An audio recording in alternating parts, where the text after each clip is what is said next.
Gonic Amaresi, ihr arbeitet als Medium, hat dann nachher gesagt, jetzt mache ich die Ausbildung zum Medium, also Medialität, und hat dann nachher Kurse angeboten und die sind auf einen grossen Anklang gestoßen.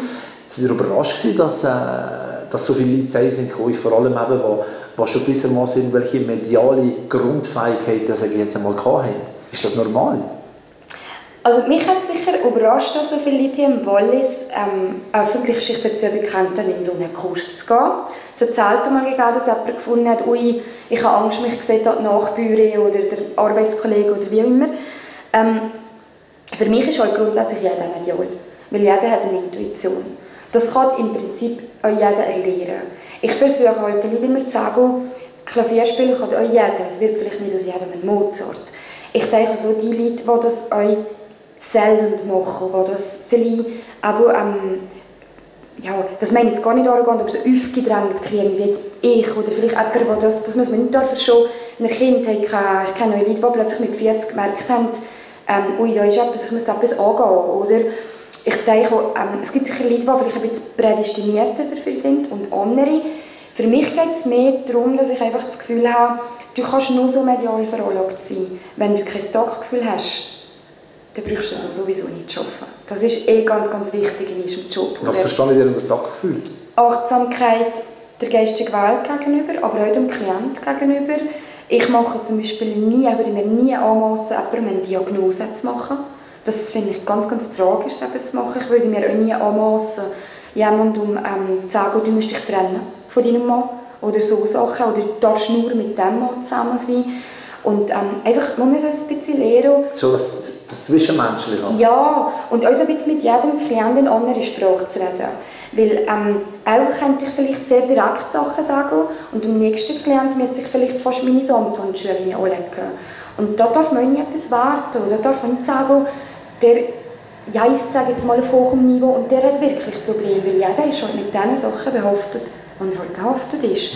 Und da finde ich immer, das ist das ist mir, wenn ich Ausbildungen gebe oder Kurse, ist mir viel wichtiger, den Leuten vor allem in erster Linie beizubringen, dass wir achtsam sein, dass wir seriös sein, anstatt dass da schon mit weiss Gott, wie viel Talent müssen in meinen Kurs kommen, weil das, ich finde, das Mediale, das kann man wirklich lernen. Kann man das auch missbrauchen in diesem Fall? Ja, sicher. Also ich denke auch, wenn man mit dem will manipulieren, zum Beispiel, also wenn ich jetzt zum Beispiel einen Klienten habe und ich von Anfang an merke, der ist eher labil oder der ist in einer Situation drin, wo es mir ganz schlecht geht und ich bin so schnell letzte Strohhalm, sage ich jetzt einmal, wenn ich beschwelt, in dem sagt ich sehe, du bist besetzt, also das ist sowieso, finde ich sowieso schlimm, so Sachen. Du musst mindestens 5-mal zu mir kommen, bis es dir wieder gut geht. Ja, dann habe ich in der Regel vielleicht schon 500 Franken verdient, oder? Und das ist natürlich tragisch, weil da macht man mit dem Leib von den Leuten macht man Geld. Und das ist mir von Anfang an nicht gegangen. Darum habe ich, glaube ich, Angst gehabt vor der rosaroten esoterischen Blüte, oder? Weil das geht mir halt selber gar nicht. Aber was für Leute suchen die jetzt auf? Also sind das, ich habe es gerade gesagt, sind das Leute, die mit beiden Füßen im Leben stehen? Sind das Leute, die eher ein bisschen labil sind? Gibt es so ein Muster? Nein, ehrlich gesagt nicht. Also zu mir kommt die 13-Jährige, die vielleicht auch genauso panische Angst in ihrem Kinderzimmer hat, wie ich auch hatte. Also der älteste Klient, den ich hatte, war 103-jährig. Und ich hatte mal einen Pfarrer, da war ich sehr stolz darauf, dass der sich geöffnet hat für das. Und das ist wirklich die ganze Bandbreite. Also da kommt der Businessman, da kommt die Hausfrau, da kommt auch das Medium vielleicht mal zu mir. Ich gehe ja selber auch zu einem anderen Medium. Also das kann man so nicht einteilen. Zu mir kommt man, glaube ich, einfach in der Regel aus 2 Gründen. Erstens, weil man vielleicht einen Jenseitskontakt wollte, also wenn ein Kontakt zu jemandem, der verstorben ist, oder für eine Standortbestimmung quasi.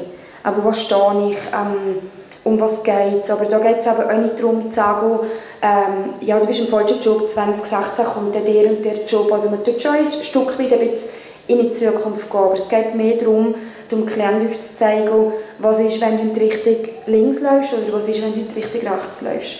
Ich sage dem Klienten immer, am Schluss entscheidest du. Lebenshilfe, sagt man dann. Ja, ich habe das Wort nicht so gerne. Weil das klingt für mich immer so ein bisschen schnell in die Schublade an. Esoterik halt. Und ich betitle mich nicht als Esoterikerin. Ich sehe mich eher im spirituellen Bereich drin. Das sind für mich zwei grosse Unterschiede. Und für mich, ich würde lieber sagen, dass ich versuche, einfach Menschen zu begleiten. Ja, das stimmt mir von Schöner, ja. Wenn die Leute zurückkommen und wieder gehen, was hat sich in ihrem Verhalten, in ihrem Leben geändert? Also, lässt sich das sagen oder muss da jeder Mann und jeder Frau seinen eigenen Weg finden? Ich denke schon, dass man prinzipiell, dass jeder seinen eigenen Weg finden muss. Aber mir ist immer wichtig, dass jemand, wenn er geht, hier besser ausgeht, als wenn er ist gekommen. Weil sonst hat es nichts gebracht. Und ich würde nie behaupten, dass ich allen helfen kann. Das kann ich nicht. Aber es ist natürlich immer schön, ich bekomme immer wieder mal, nach ein paar Monaten ist vielleicht mal ein Blumenstrauß vor der Geburt, oder ich bekomme ein Briefchen oder ein Telefon, wo man mir sagt, Igoni, da und da hast du mir wirklich geholfen. Und es ist für mich nur erstaunlich. Es ist manchmal ein Satz, der da sehr vieles verändert hat. Und ich versuche den Leuten immer zu sagen, das bin ja nicht ich. Ich gebe ja nur die Informationen weiter, ich sehe mich sozusagen als Kanal. Aber das Schönste ist natürlich, wenn man eine Rückmeldung bekommt. Man bekommt oftmals halt keine Rückmeldung. Aber ich denke, die beste Rückmeldung ist immer die, wenn man merkt, die Leute konsultieren einen weiterhin oder auch mehrere Male. Und dann weiss man ja, dass man hoffentlich so weit alles richtig gemacht hat. Ja. Die Leute oder die Personen, die im Berufsland für Jenseitskontakt herstellen, also zu Verstorbenen, was sind da die Grundbedürfnisse? Sind da noch Sachen, die man nicht hat, zu Lebzeiten sagen kann? Oder will man die Gewissheit, dass die Person noch da ist? Oder aus welchem Antrieb können die Leute sein? Also ich denke in erster Linie, ich habe so viel mal gemerkt, dass ich versucht habe, recht viele Fakten zu geben, dass die Leute wirklich auch wissen, und ich erzähle jetzt nicht einfach, dein Omi ist da, sondern man fängt mit der Zeit dann auch an, dass man Namen verkommt oder Daten verkommt, dass wirklich der Klient weiss, mal, das ist mein Omi. Aber es ist für mich erstaunlich bis zum heutigen Tag. Ich kann nur so viele Fakten bringen, merke ich sehr, dass mich ein Klient unterbricht und mir sagt, ja, das ist alles gut, aber geht es mir gut? Also das ist so die wichtigste Frage, oder? Geht es ein Verstorbener gut auf der anderen Seite? Und das andere ist genau das, was ihr gesagt habt, man hat noch etwas zu klären. Was ich sehr, sehr viel habe, also das sagen auch andere Medien, dass gerade Klienten kommen, die Eltern gestorben sind und die wollen wissen, ob man es mit dem Erbe richtig gemacht hat. So. Also das finde ich immer ganz herzig, oder? Wenn der Klient so sagt, kannst du mal meine Mama und meinen Papa fragen, ob ich das alles richtig aufgeteilt habe. Und was soll jetzt die Antwort geben? Nein. Ja, die ist auch schon gekommen. Die sind ja am Boden zerstört. Ja. Also ich denke, es kommt darauf an. Also geistige Welt, man muss sich das vielleicht auch so vorstellen. Der Verstorbene geht ja, oder ein Mensch geht aus, oder die Seele geht aus seinem Körper raus, wenn man stirbt. Und dann hat man ja im Prinzip noch kein Ego mehr.